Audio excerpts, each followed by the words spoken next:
It's been about a month since my last Legends and Lore developer journal, so I thought I'd make another entry because I don't have any particular opinions to talk about today. Lack of content leads to more content. That's how it works. I have a new playtest packet printed out for Legends and Lore. Just did a pretty significant update. I am really honing in on monster health, monster damage, PC health, PC damage, that sort of balancing act. I'm really figuring out like the algorithms, the way to actually calculate these things and where they should be, particularly for monsters. Because for player characters, I sort of took a seat of the pants kind of like, how does it, like, what does it feel like this character should have kind of approach to like health and armor and damage output. I am really refining player character damage. It was originally one base, and then you could get more from your weapon and special abilities, and from rolling well.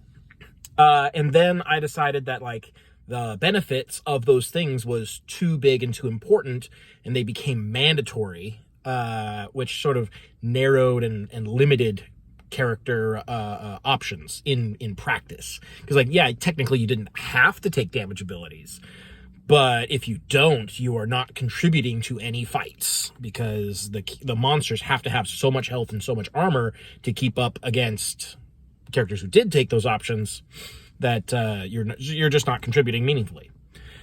So then I bumped it up to your damage is equal to the ability score that you used for the attack. So generally strength and melee, dex for ranged attacks, and then your ability modifier if you are casting a spell.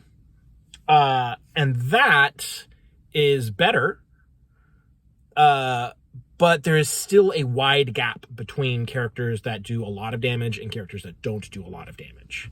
I want to narrow that gap so that there is still a meaningful difference, but it is not so great that characters who don't spec into doing a lot of damage just shouldn't even bother attacking at all.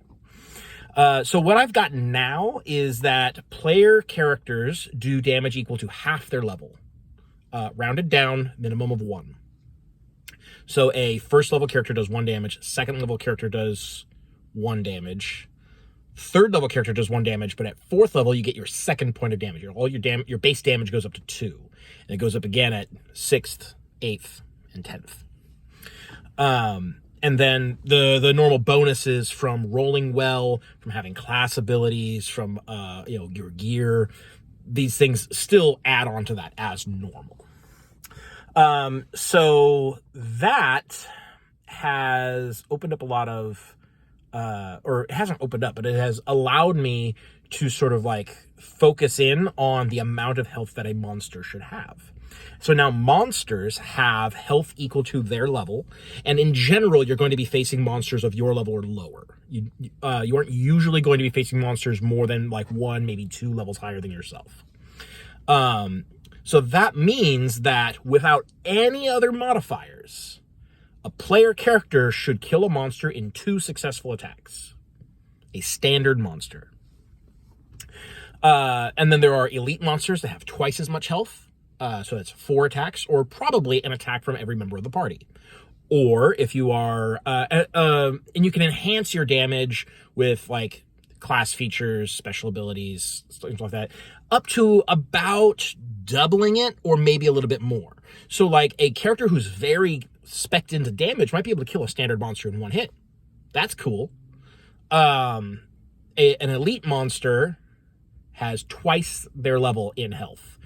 A character spec'd into damage should not be able to kill an elite monster of their own level. That's going to take at least 2 hits from high damage characters.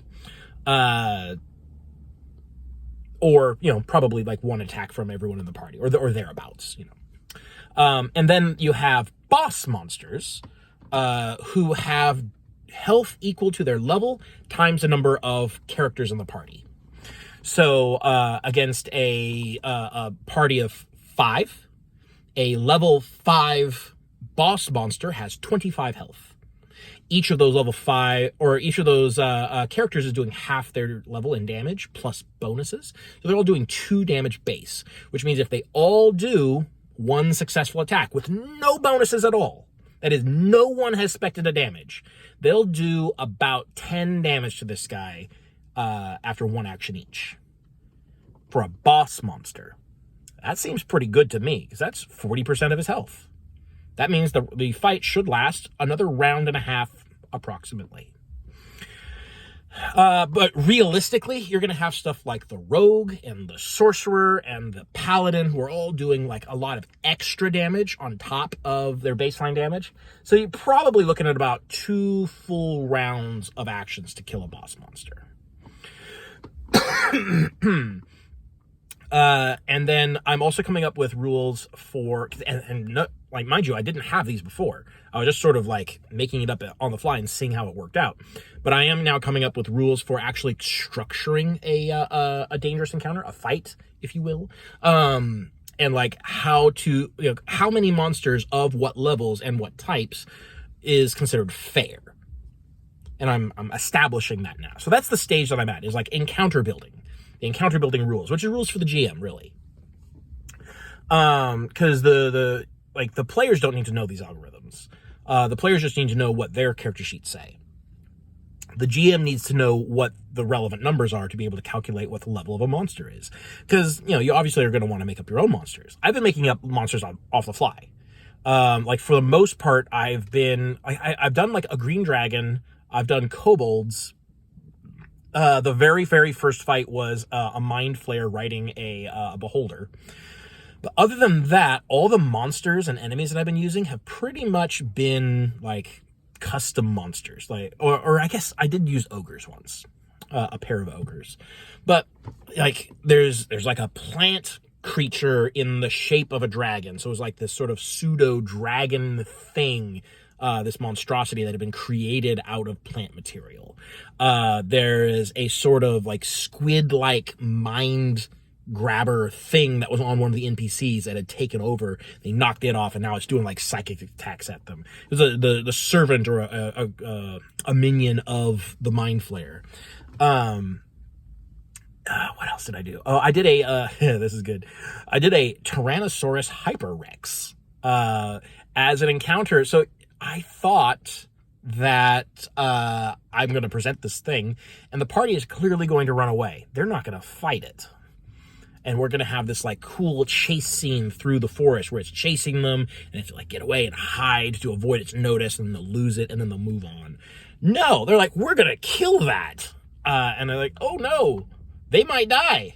And then the encounter went on. It's like, oh, they're not going to die. That's not ever going to happen. Which led to sort of very deep, specific thoughts about the balance between damage and health and the relationship between the player characters and the monsters in that regard. Tyrannosaurus Hyperrex, by the way, is about 40, 50 feet tall, has 6 legs. Instead of the little bitty like T-Rex arms, it has 2 more heads, one on each side. It has like bone plates, like a Stegosaurus down the spine, and then its tail has a massive thagomizer of spikes that wrap around in a spiral. Spikes about 6 to 10 feet long.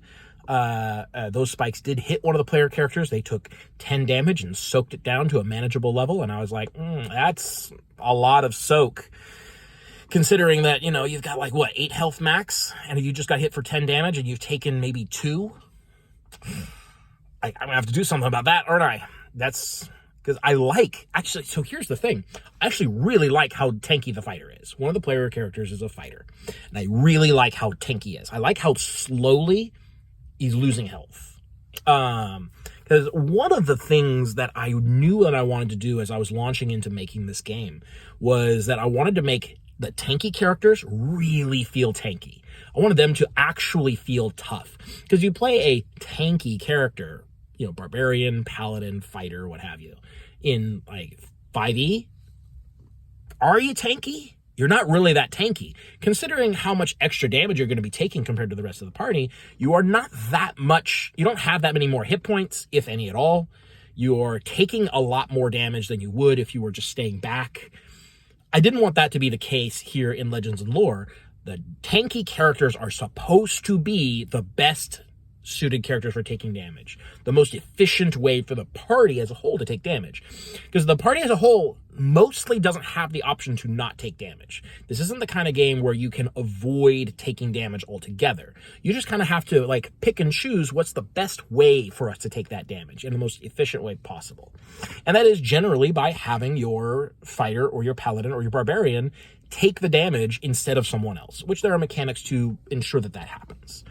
So the fighter is good at soaking damage. It's a little too good at soaking damage, or it was. I've done some updates. Basically, everybody in the game just lost armor. Just lost 1 point of armor. You are soaking 1 less damage than you were before. Everyone in the game, except the paladin. The paladin is still at 3 base, whereas the fighter is at 2 with a situational extra 1. Because the way it was the fighter was a base of 2, and then there was a roll every time you take damage to see how much additional that you soaked.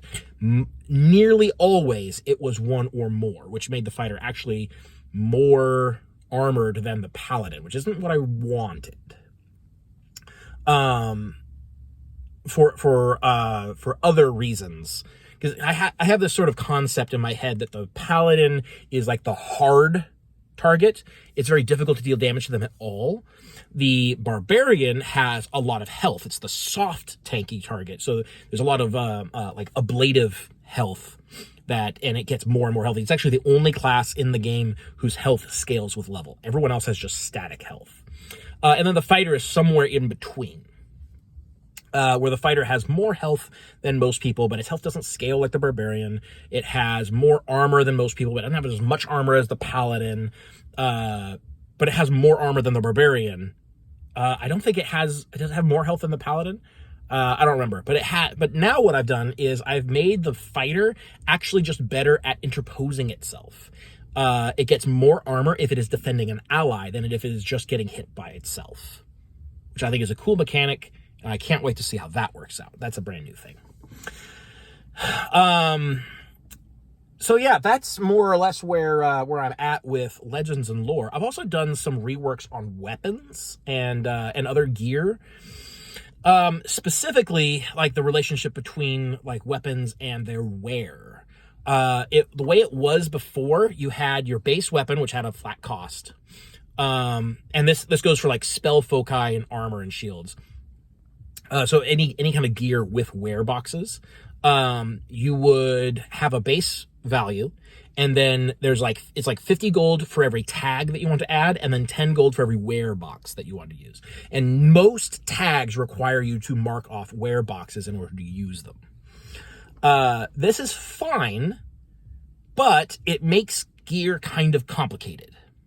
It made like shopping for gear or creating gear for the party to find kind of a hassle, because of all these different like knobs and dials and specifications that you have to make in order to create a piece of gear. So what I've done is I've cut out a lot of those steps.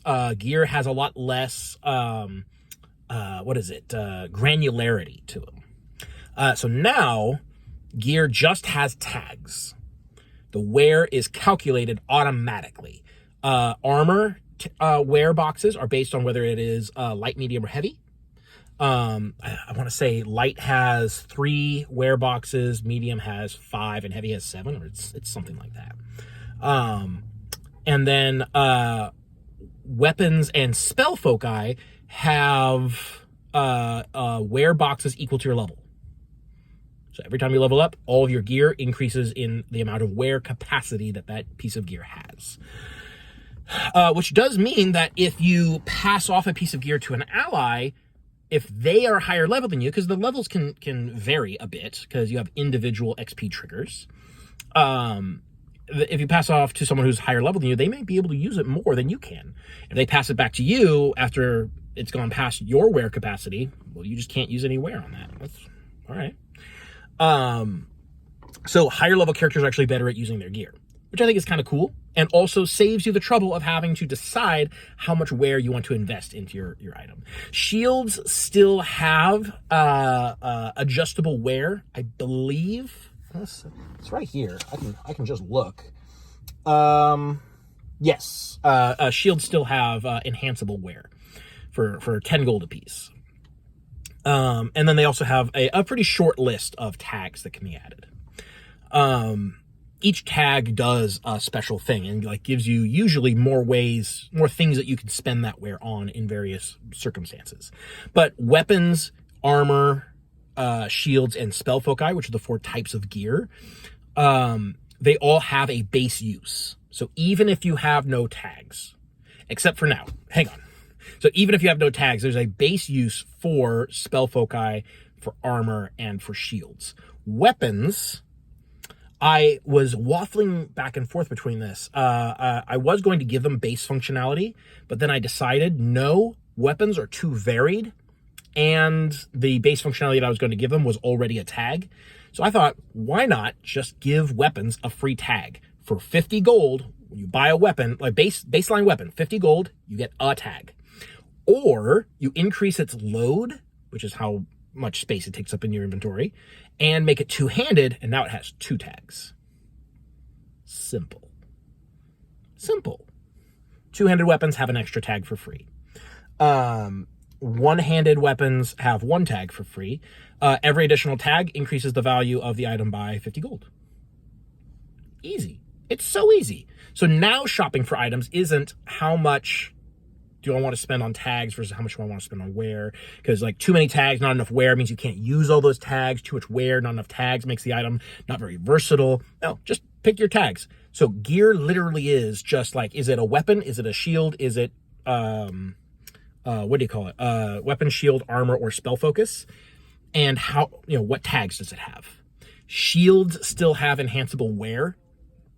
But what are you going to do, right? That might be going away at some point. Maybe I will reduce, because the thing is, I don't have like a lot of tags for shields. So without a large list of tags, and by large, I mean like, half a page. Without a longer list of tags for shields, I don't think they're good enough to justify having a set amount of wear. I think the main draw of shield is that you can invest a lot into their wear boxes for their base functionality of reducing damage. So yeah, that's where I'm at right now. I did a little bit of gear tune-up. I've done health and damage for monsters. Elite, sorry, I totally forgot to mention. Elite monsters do +2 damage. Boss monsters do +3 damage. Those are your baseline damage values. That is when you player character is fighting them in melee, and the monster is going to retaliate.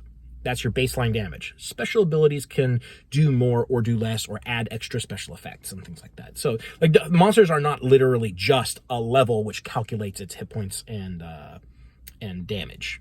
There are other things to them, but those are their sort of their baseline stats, the stats that a monster has to have. So anyway, all right. Covered that. I don't want you to think that like elite monsters and boss monsters are just going to be doing regular monster damage. That wouldn't really work out. I've done a couple of like test builds, like let's make a couple of encounters for a party of X level, and it seems to work out all right. So I think it's working. I think I have mathed correctly. But playtesting is playtesting, so we're going to find out. As of the recording of this video, my next playtest session is tomorrow. So we're going to see how well that works out. Yeah. So if you're interested, I'm about halfway through the playtest campaign of Legends and Lore. When it is completed, my plan is to write up a public playtest document, upload it to DriveThruRPG, make it a public playtest from that point. I don't know how long that's going to last because this is my first ever game. But yeah, Legends and Lore is going to, I expect to be available for public playtesting later this year,